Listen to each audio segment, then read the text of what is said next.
Hello guys, आज हम code forces round 730 को डिस्कस करेंगे। अभी के कुछ कंटेस्ट को मैं ऐसे ही एडिटर में ही एक्सप्लेन करूँगा।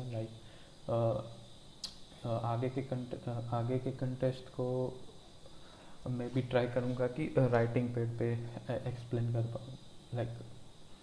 Okay, so let's start with problem A. So यहाँ पे हमें दो इंटीजर दिए हुए हैं, ए और बी, एंड हम उस पर दो ऑपरेशन कर सकते। Either we can increase both A and B by one, और we can decrease both A and B by one, and that decrease operation can be performed only if both a and b are greater than 0. Yeah, that's obvious. And we have to find maximum GCD that we can get, and also here written GCD of x comma 0 will be x, and also if we can get infinite GCD, then we have to print 0 comma 0. So let's discuss here. So हमारे पास दो integer है ए और B, और उस पर दो operation कर सकते। एक तो है कि दोनों को इंक्रीज करे, मतलब एक से, और दूसरा हो सकता है दोनों को एक से डिक्रीज करें। और हम ये ऑपरेशंस एज मैनी टाइम्स जितनी बार करना चाहे कर सकते हैं। बस हमको निकालना है कि मैक्सिमम जीसीडी कितना हो सकता है, और वो जीसीडी के लिए मिनिमम नंबर ऑफ स्टेप्स, मतलब मिनिमम नंबर ऑफ ऑपरेशंस कितने रिक्वायर्ड होंगे। तो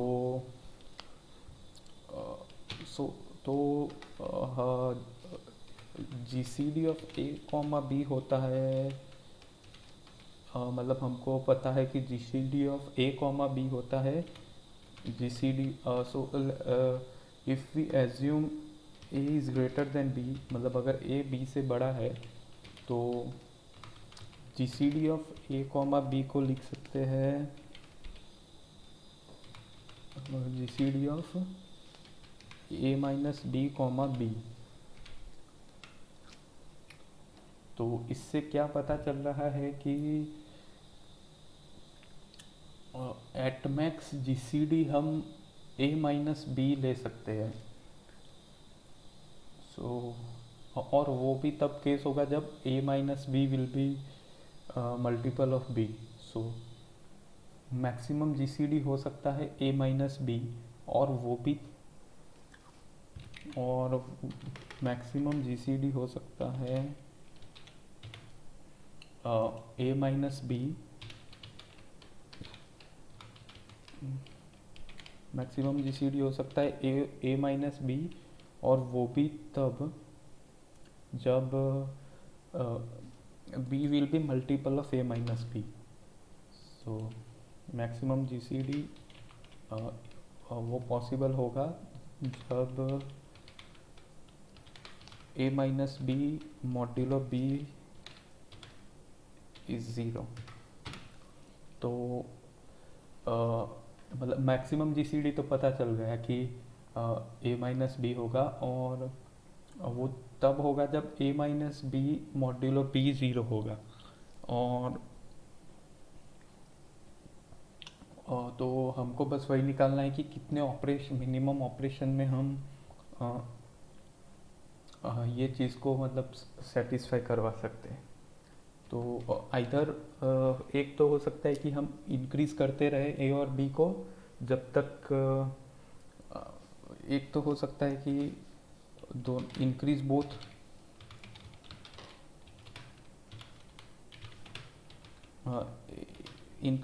ए and B till A minus B B modulo A minus B is 0, और जब तक B modulo A minus B zero नहीं होता तब तक इंक्रीज करते रहो, और दूसरा हो सकता है डिक्रीज करते रहो।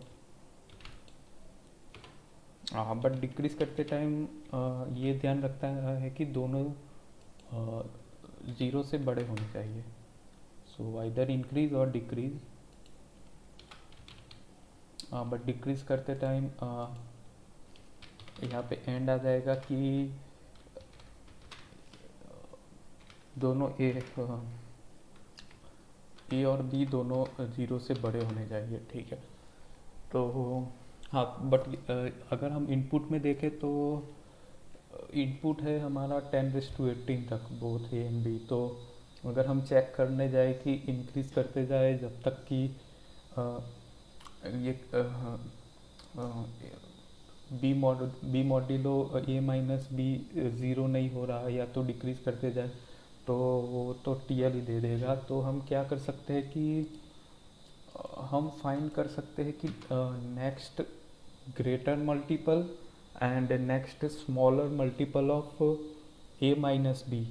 सो बी से हम निकाल सकते हैं कि बी के बाद वाला जस्ट ए माइनस बी का मल्टीपल क्या होगा, और बी से पहले मतलब less than just less than वाला ए माइनस बी का मल्टीपल क्या होगा। तो वो कैसे निकाल सकते हैं, तो हम क्या कर सकते हैं कि मान लो कि लेट्स से डिवाइज़र आ रहा है हमारा, डिवाइज़र आ रहा है बी बाय ए माइनस बी डिवाइज़र आ रहा है हमारा। तो अगर हम डिवाइज़र इंटू ए माइनस बी कर रहे हैं, तो अगर बी माइनस डिवाइज़र इंटू ए माइनस बी करेंगे हम, तो ये दे देगा हमको कि कितने स्टेप्स लगेंगे ताकि हम next multiple of A minus B smaller निकाल पाए, बी से कम वाला। और अगर हमको आगे वाला चाहिए तो क्या कर सकते हैं हम, so let's say step one है कि कितने स्टेप्स लगेंगे हमको कि मल्टीपल फाइंड करने के लिए, जो कि लेस देन बी होगा। और लेट्स से स्टेप टू होगा जो कि कितने स्टेप लगेंगे कि ग्रेटर वाला मल्टीपल चाहिए, तो वो हो जाएगा हमारा A minus B minus step one. ऐसा इसलिए क्योंकि स्टेप वन के बाद ए माइनस बी के बाद अगला वाला मल्टीपल आएगा, और हम ऑलरेडी बी पे है तो स्टेप टू लग जाएंगे। मतलब total step one plus step two होगा A minus B, step one plus step two A minus B होगा। और हाँ, step one plus step two A minus B होगा। और तो स्टेप टू हो जाएगा हमारा A minus B minus step one. तो चलो फिर इम्प्लीमेंट करते हैं इसको। ओके, तो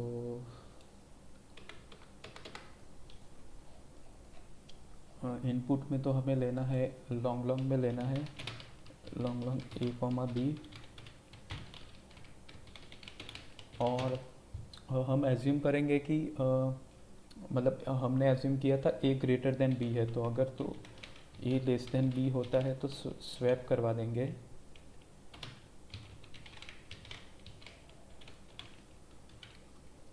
तो अगर तो ए लेस देन बी है तो स्वैप करवा देंगे। और एक एज केस था कि अगर इनफाइनाइट हम, हाँ एक एज केस था लाइक कि अगर हमारे पास इनफाइनाइट जीसीडी हो सकता है, और तो वो कब होगा जब ए और बी इक्वल होगा, तब हम दोनों को इंक्रीज कर सकते हैं। और उस केस में हम इनफाइनाइट स्टेप लेके इनफाइनाइट जीसीडी ले सकते हैं। तो उस केस के लिए हमको 0,0 प्रिंट करना था, तो जो कि क्वेश्चन बोला था। तो if A is equal to B है तब तो हमें प्रिंट करना है 0, 0, 0 स्पेस 0, और ऐसा नहीं है तो let's say long long long long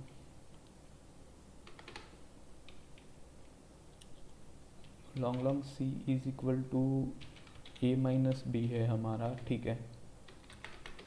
long long C is equal to A minus B है, और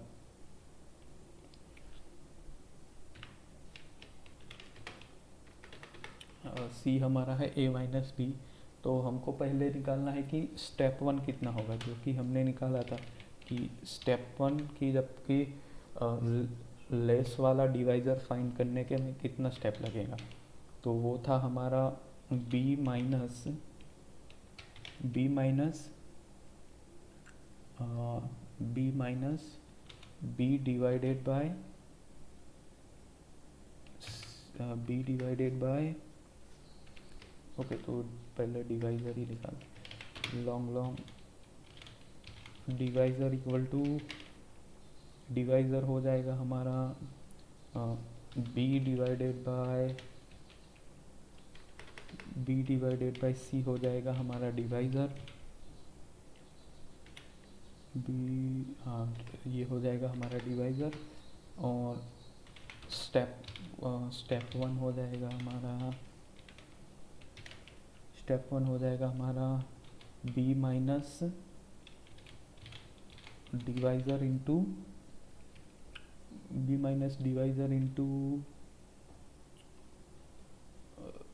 सी, ठीक है। ये हमारा स्टेप 1 हो गया। और स्टेप 2 हो जाएगा हमारा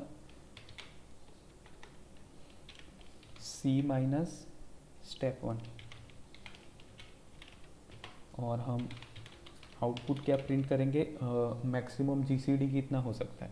तो मैक्सिमम जीसीडी तो हो जाएगा हमारा ए माइनस बी, वो हो जाएगा हमारा मैक्सिमम जीसीडी। और उसके लिए स्टेप कितने चाहिए, तो minimum of step 1 comma step 2। चला के देखते हैं क्या होता है।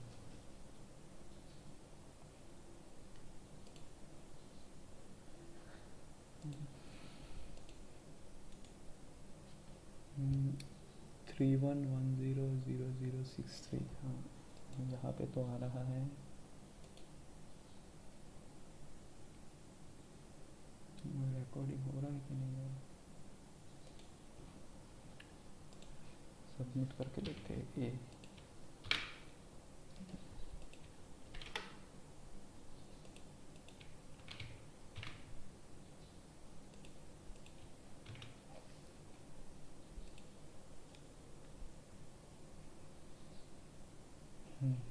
एक्सेप्टेड।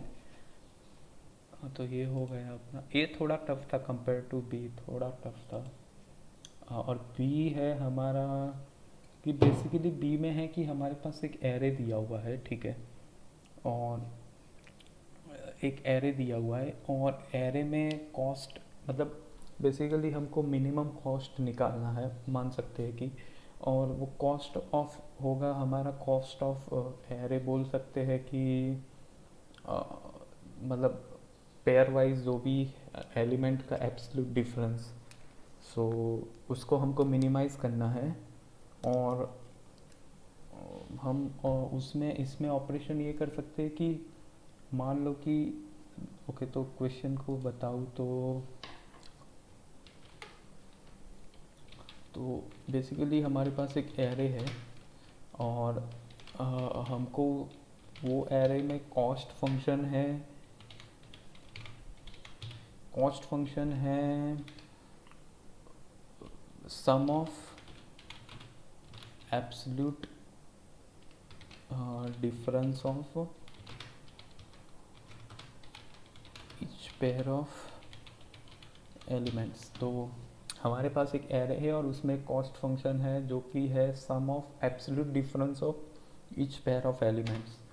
और हम इस पे ये ऑपरेशन कर सकते हैं कि कोई इंडेक्स पे हम कुछ कम कर सकते हैं और कुछ वही हमको को और दूसरे इंडेक्स पे इंक्रीज़ करना हो। तो मान लो कि हमारे पास एक एरे है 1 2 3। तो अगर हम इस पे कॉस्ट फंक्शन निकालें तो कितना होगा? कॉस्ट फंक्शन हो जाएगा हमारा absolute of 1 - 2 plus absolute of सभी सभी पेयर्स का डिफरेंस निकालना है बेसिकली। 1 - 3 प्लस एब्सोल्यूट ऑफ 2 - 3, यही होगा ना। 1 - 2 1 - 3 और 2 - 3। तो ये अभी आ जाएगा हमारा 1 2 और 1 तो 4 होगा। बट हमको मिनिमम कॉस्ट निकालना है तो हम इस पर कुछ ऑपरेशन कर सकते हैं। लाइक हम कुछ इंडेक्स पे x कम कर रहे हैं तो कोई दूसरे इंडेक्स पे x बढ़ाना होगा। तो मान लो कि हम मतलब कि ट्रांसफ़र करना है बेसिकली। तो अगर हम फर्स्ट इंडेक्स पे एक बढ़ा दे और तो हम और लास्ट इंडेक्स पे एक घटाते हैं, मतलब कि लास्ट इंडेक्स से एक फर्स्ट इंडेक्स पे ट्रांसफ़र कर रहे हैं बेसिकली। हमारे पास मान सकते हैं कि फर्स्ट इंडेक्स पे एक आइटम है, सेकंड इंडेक्स पे 2 आइटम है, थर्ड इंडेक्स पे 3 आइटम है। तो हम थर्ड इंडेक्स से एक आइटम फर्स्ट इंडेक्स पे ला सकते हैं। तो फर्स्ट इंडेक्स पे हमारा हो जाएगा 2, क्योंकि हम एक आइटम लाए हैं थर्ड इंडेक्स से। और सेकंड इंडेक्स पे वही का वही रहेगा। और थर्ड इंडेक्स से हो जाएगा 2, क्योंकि हम थर्ड इंडेक्स से ट्रांसफ़र किए। अब अगर हम कॉस्ट निकालेंगे तो हो जाएगा absolute of 2 - 2 plus absolute of 2 - 2, basically zero हो जाएगा। तो ऐसे करना है। और एक टेस्ट केस देख लेते हैं। मान लो कि यही टेस्ट केस है सेकंड वाला। तो 0 1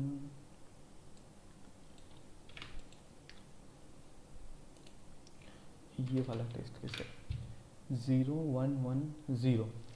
तो अब यहाँ पे कुछ मतलब नहीं है, क्योंकि अगर हम इस 1 को ट्रांसफ़र यहाँ पे करेंगे तो यहाँ पे 0 हो जाएगा, 1 यहाँ पे हो जाएगा। अगर ये मतलब बेसिकली वही का वही रहेगा। तो इसका कॉस्ट होगा हमारा absolute of 0 - 1 plus absolute of 0 - 1 plus absolute of 0 - 0 plus absolute of 1 - 1 plus absolute of 1 - 0 plus absolute of 1 - 0। तो ये हो जाएगा हमारा 4। यहाँ पे 4 होगा आंसर। ठीक है, देख लेते कि मैं 4 है। ठीक।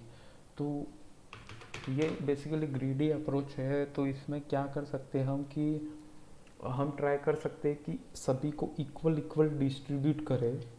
मतलब कि मान सकते हैं कि मान लो हमारे पास सभी आइटम्स को एक जगह पे कलेक्ट करें और उनको ट्राई करें कि इक्वली डिस्ट्रीब्यूट कर पाए। तो मैक्सिमम केस में ये हो सकता है कि मतलब मैक्सिमम बेस्ट केस में तो यही होगा कि सबको इक्वल इक्वल डिस्ट्रीब्यूट कर दिया तो कॉस्ट ज़ीरो हो गया। बट और एक केस में हो सकता है कि जब हम इक्वली डिस्ट्रीब्यूट ना कर पाए तो कुछ के पास होगा एक्स आइटम्स होगी और कुछ के पास होगी x+1। तो अगर हम निकाल पाए कि how many indexes will have item x और how many indexes will have item x+1, तब हमारा आंसर हो जाएगा सिंपली मतलब n1 इंटू n2। तो n1 है कि कितने इंडेक्स के पास x आइटम्स है और कितने इंडेक्सेस के पास x+1 है। एग्जाम्पल से देखते हैं। मान लो कि हमारे पास यही एरे था 1 2 3 था। तो हम क्या करेंगे, टोटल आइटम्स को एक जगह पे कलेक्ट कर दो। तो टोटल आइटम्स 1 + 2 + 3 है, 6 आइटम्स हो गई। तो सभी को 2 2 2 अलॉट कर दो। और तो इस केस में हम इक्वली डिस्ट्रीब्यूट कर पाए तो हमारा कॉस्ट हो जाएगा 0। अब मान लो कि और एक एग्जांपल देखते हैं जहाँ पे हम इक्वली डिस्ट्रीब्यूट नहीं कर पा रहे। मान लो कि हमारे पास है 5 है 5 5 4 2 4 और 5 9 और 11 हो गए, 11 और मान लो 3 ले लेते हैं, ठीक है, 11 और 3 हो जाएगा 14, ठीक है। तो यहाँ पे हमारे पास टोटल आइटम है 5 + 4 + 2 + 3, तो टोटल है हमारे पास 14 आइटम्स है। तो 14 आइटम्स को 4 जगह पे डिस्ट्रीब्यूट करना है, तो 14/4, तो 3 तो सबको आ ही जाएंगे, 3 3 3 3, तो 12 हो गए और 2 डिस्ट्रीब्यूट करने पड़ेंगे, तो यहाँ पे 4 दे देंगे और यहाँ पे 4, तो हो गए 4 2 8, 8 और 6 14, ठीक है। तो इस केस में क्या हो गया कि number of elements having item x, यहाँ पे एक्स को मान सकते हो 3, तो 3 वाले हो गए हैं 2 एलिमेंट्स के पास 3 है और 2 एलिमेंट्स के पास 4 है, मतलब कि एक्स वाले भी number of items having elements items x वो हो गए 2 और x+1 वाले भी 2 हो गए, तो टोटल नंबर ऑफ पॉसिबल मतलब कॉस्ट हो जाएगा 2 × 2 4। वो हम मैन्युअल भी चेक कर सकते हैं, लाइक अगर हम इसी एग्जांपल को कॉस्ट लिखेंगे तो क्या होगा, absolute of 4 - 4 plus absolute of 4 - 3 plus absolute of 4 - 3 absolute of 4 - 3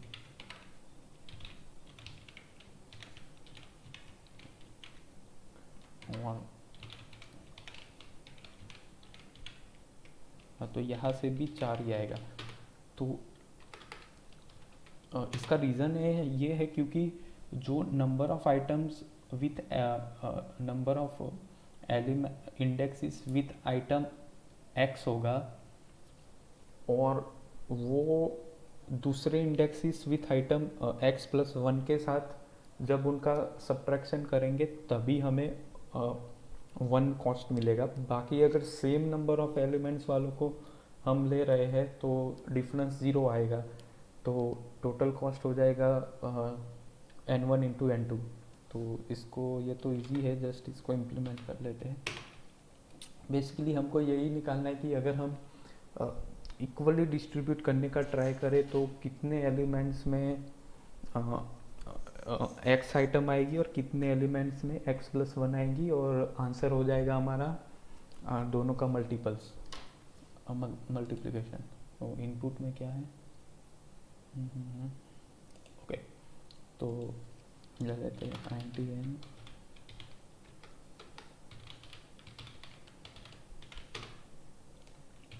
हमको एक सम चाहिएगा जो स्टोर करेगा टोटल आइटम्स कितनी हैं, इसको लिख सकते हैं।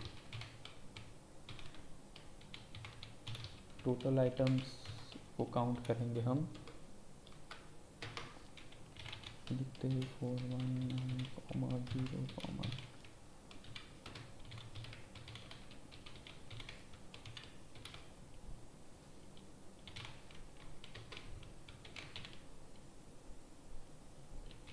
हो गए। सम 1 को इंक्रीज करते रहे हम लोग, मतलब टोटल आइटम्स काउंट कर ली हमने, और टोटल आइटम्स निकालने के बाद हम देखेंगे कि रिमाइंडर देखेंगे, मतलब हम इक्वली डिस्ट्रीब्यूट कर रहे हैं और हमको n प्लेसेस पे इक्वली डिस्ट्रीब्यूट करना है, तो मान सकते हैं कि मतलब कि n1 अगर हमारा x+1 वाला है, number of indexes having items x+1, तो वो n1 हो जाएगा हमारा टोटल आइटम्स मॉड्यूलो n, क्योंकि जब हम उसको डिवाइड करेंगे तो कितने बच जाएंगे उतने एलिमेंट को हम x+1 देंगे, मतलब x+1 आइटम्स होंगी, और n2 हो जाएगा हमारा n - n1।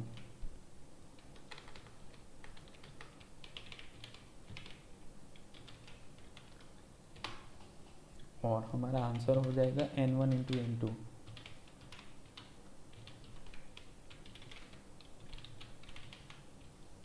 देखते हैं चलता है।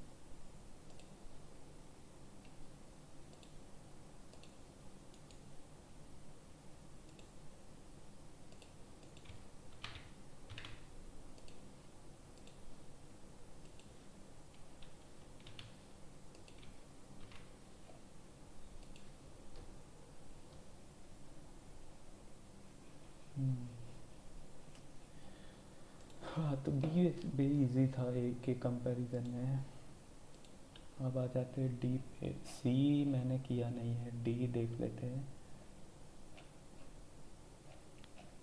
हाँ, तो डी में ये था कि बेसिकली क्वेश्चन ये था कि हाँ, D1 और D2 जो हार्ड वर्जन था वो भी नहीं किया है मैंने, इजी वर्जन किया था, तो उसको डिस्कस कर लेते हैं। तो इसमें बेसिकली इंटरेक्टिव प्रॉब्लम था। तो हाँ, इसमें हमको दिया था कि मान लो कि कोई एक पासवर्ड है, उसको हमको गेस करके मतलब निकालना है कि वो कौन सा पासवर्ड गेस किया हुआ है, वो हमको निकालना है। तो हम उसमें मतलब क्वेरी कर सकते हैं कि मान लो कि ओरि पासवर्ड हमारा था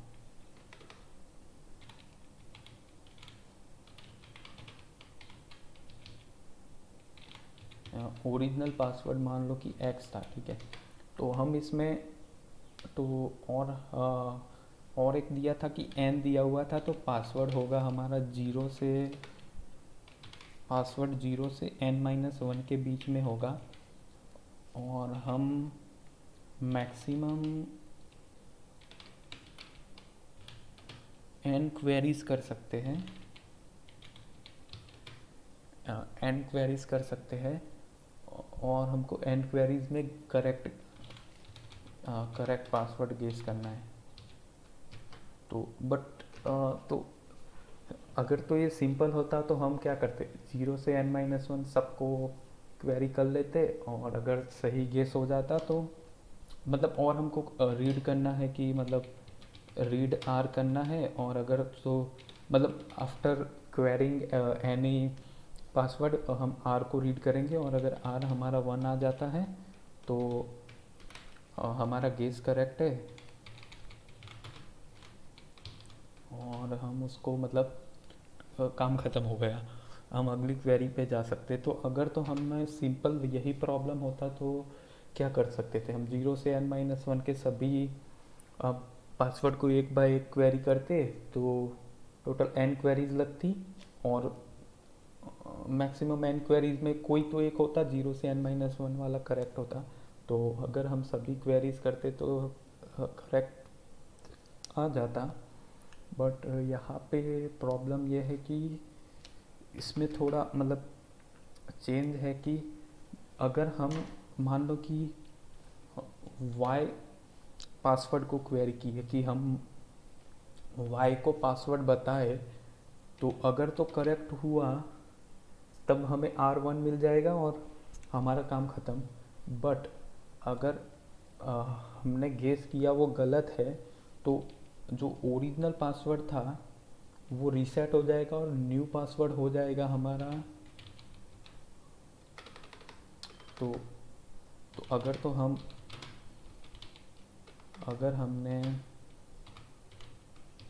गेस किया y एज अ पासवर्ड, तो दो केस हो सकते हैं। एक तो है कि हमारा मतलब करेक्ट गेस किया तो हम r=1 मिल जाएगा, और वी आर डन, काम ख़त्म हो गया। और अगर तो r=0 आया है, मतलब कि हमने गलत गेस किया, तब जो ओरिजिनल पासवर्ड था वो चेंज हो जाएगा और न्यू पासवर्ड हो जाएगा, नया पासवर्ड हो जाएगा हमारा x और y। तो अब हमको अगर करेक्ट गेस करना है तो x जो ओरिजिनल पासवर्ड x था, अब हमको एक्स और वाई गेस करना पड़ेगा। तो यहाँ पे अगर हम बारी बारी से 0 से n-1 को गेस करते जाएंगे तो वो गलत हो जाएगा, क्योंकि वो पासवर्ड चेंज हो रहा है हर बार। तो मतलब पॉसिबल हो सकता है कि मतलब सभी सिंपली मतलब क्वेरी करने से पासवर्ड चेंज हो रहा है, तो इट मे बी पॉसिबल कि हम एन ऑपरेशन में करेक्ट गेस ना भी कर पाए। तो यहाँ पे हम ये ट्रिक यूज कर सकते हैं कि जब अगर मान लो कि पहले स्टेप में हम करेंगे वही 0 से n-1 को ही बारी बारी से गेस करते जाएंगे, बट यहाँ पे हमारे पास पहले ओरिजिनल x था। तो फर्स्ट स्टेप में तो हमको करेक्ट गेस करना था। तो फर्स्ट स्टेप में तो हमको x को गेस करना था। तो अगर तो वो सही हो जाता तब तो कोई दिक्कत नहीं था, ख़त्म हो गया काम। बट अगर वो गलत हो जाता तो तो फर्स्ट स्टेप में हम गेस करेंगे कि मान लो कि y=0, तो 0 से n-1 सभी को बारी बारी से गेस करते जाएंगे। तो मान लो कि फर्स्ट स्टेप में हमने y=0 किया, अगर तो वो सही होता तो ख़त्म, बट अगर वो गलत होता तो अब हमको सेकंड स्टेप में x की जगह पे क्योंकि पासवर्ड रीसेट हो गया होगा, तो अब हमको x की जगह पे x की जगह पे x और 0 गेस करना होगा, क्योंकि हमने पहले स्टेप में 0 गेस किया था। तो हमारा x चेंज हो गया होगा, x और 0 में चेंज हो गया होगा ना। नया वाला पासवर्ड जो होगा, न्यू पासवर्ड जो होगा, जो नया वाला पासवर्ड होगा वो x और 0 में चेंज हो गया होगा। तो अब हमको करेक्ट गेस करना होगा, we have to guess x और 0 गेस करना होगा। तो इसके लिए हम क्या कर सकते हैं, नॉर्मली हम 1 को ही y=1 लेने वाले थे, उसकी जगह पे हम y x और 0 लेंगे। तो हो गया ना, नॉर्मली हम x होता तो y=1 लेते, अब हमें x और 0 लेना है तो हम लेंगे 1x और 0, मतलब दोनों साइड 0 से XOR कर दिया। और XOR का यही होता है, मतलब कि अगर बाइनरी में देखेंगे तो दोनों साइड XOR करेंगे, तो मतलब अगर x=y है तो दोनों साइड अगर z से XOR करेंगे तो सेम हो जाएगा, तो इसीलिए दोनों साइड XOR किया 0 से। अब अगर हमारा ये वाला सेकंड स्टेप में गेस सही होता तब तो ठीक है, बट अगर गलत होता तो अब हमारा नया पासवर्ड क्या हो जाता, न्यू पासवर्ड हो गया होता हमारा।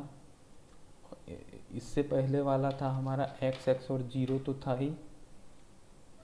अब हम इस स्टेप में क्या गेस किए, इस स्टेप में हम गेस किए थे 1x और 0 को गेस किए थे ना, 1 की जगह पे 1x और 0 को गेस किए थे।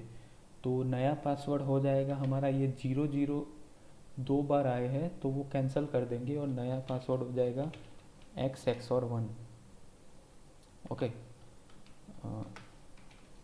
अब थर्ड स्टेप में अब हमको क्या करना होगा, अब हमको गेस करना होगा x और 1 को गेस करना होगा। तो हम नॉर्मली y=2 लेने वाले थे, तो 2 की जगह पे हम लेंगे y=2x और 1, क्योंकि दोनों साइड 1 1 ले लिया।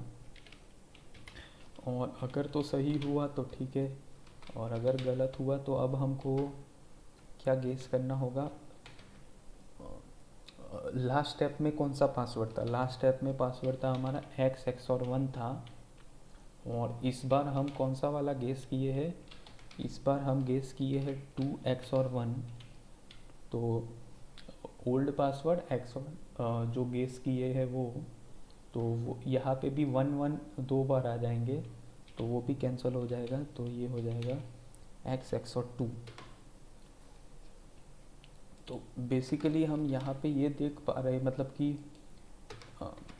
एक तरह से पैटर्न देख पा रहे हैं कि अ, पहले स्टेप के बाद नया पासवर्ड हो जाएगा x और 0, सेकंड स्टेप के बाद नया पासवर्ड हो जाएगा x और 1, थर्ड स्टेप के बाद हो जाएगा x और 2।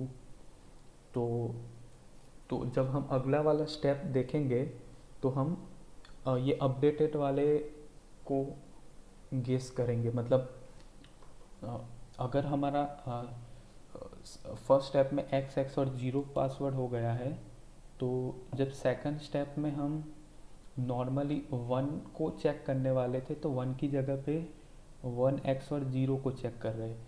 ऐसे ही थर्ड स्टेप में नॉर्मली हम 2 को चेक करने वाले थे, अभी हम चेक कर रहे हैं 2x और 1 को। तो ऐसे ही मतलब कि nth स्टेप में नॉर्मली हमको गेस करना होता था, n-1 को गेस करते हम, बट यहाँ पे हमारा चेंज हो रहा है तो हम गेस करेंगे n-1 x और n-2, उससे कम वाला हम देख सकते हैं। सेकंड स्टेप में हम गेस कर रहे हैं 1x और 0, थर्ड स्टेप में 2x और 1, फोर्थ स्टेप में करेंगे 3x और 2। तो यही है, मतलब बेसिकली सभी चेक करना है, बट पासवर्ड चेंज हो रहा है तो हमको पिछले वाला का मतलब XOR वाले के साथ चेक करना होगा।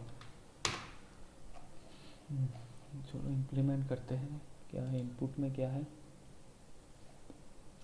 t इनपुट लेना है, n लेना है और k लेना है। यहाँ पे k हमेशा 2 ही रहेगा, मतलब कि बाइनरी वाला ही हो गया, बाइनरी वाला हो गया। तो हम जो दोनों साइड XOR वाला प्रॉपर्टी लगा पा रहे हैं वो इसीलिए लगा पा रहे हैं क्योंकि यहाँ पे k इक्वल टू 2 है, और बाइनरी में मतलब दोनों साइड अगर XOR ले रहे हैं तो अगर x इक्वल टू वाई है तो x XOR z equal to Y XOR z हो जाएगा। तो वो वाला प्रॉपर्टी हम लगा पा रहे हैं क्योंकि k इक्वल टू 2 है यहाँ पे। तो यहाँ पे इनपुट लेना है n और k, और बाकी तो हमको गेस करना है, और उस हिसाब से r हमको मतलब इनपुट में ले सकते हैं, ठीक है। और r अगर 1 हो गया तो हम वहाँ से ब्रेक कर सकते हैं, ठीक है। तो n को इनपुट ले लिया,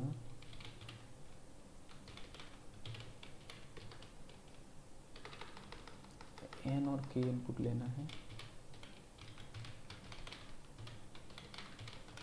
ठीक है। n और k को इनपुट ले लिया। तो हम बेसिकली सभी को चेक करेंगे, i0 से n-1 के सभी एलिमेंट को चेक कर रहे हैं। बट यहाँ पे एज केस ये हो जाएगा कि अगर तो फर्स्ट स्टेप मतलब कि 0th वाला स्टेप है, तब तो हम सिंपली गेस कर देंगे i ही, मतलब कि 0 के लिए तो सिर्फ 0 ही गेस कर रहे थे। और बाकी के लिए हम गेस करेंगे, बाकी केस के लिए हम गेस करेंगे i XOR i-1।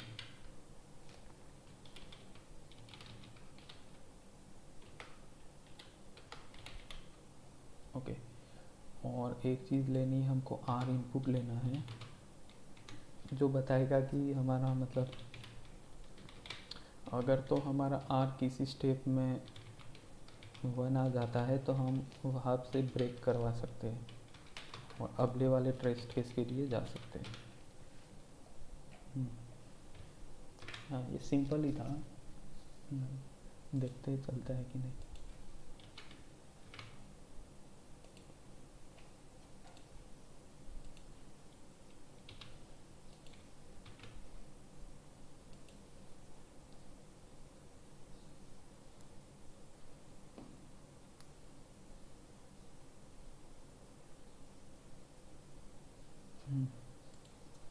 ओके, हो गया।